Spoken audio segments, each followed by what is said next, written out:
మరి అలాంటి షుగర్ వ్యాధి వచ్చిన వారికి కొంచెం త్వరగా తగ్గాలన్నా, త్వరగా కంట్రోల్లోకి రావాలన్నా, లేని వారికి భవిష్యత్తులో షుగర్ వ్యాధి రాకుండా ఉండాలన్నా, మరి ఈ బెనిఫిట్ ఇద్దరికీ కలగాలంటే బెస్ట్ వెజిటబుల్ కాకరకాయ.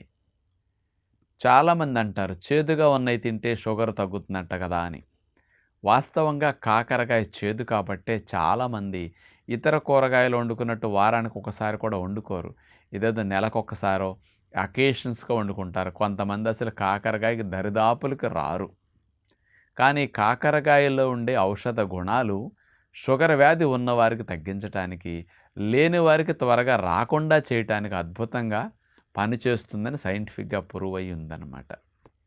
మరి కాకరకాయలో ఉండే కెమికల్ కాంపౌండ్స్ ఏమిటి షుగర్ వారికి హెల్ప్ చేసేది? చారంటీ అనే ఒక కెమికల్ స్పెషల్‌గా ఇందులో ఉంటుంది.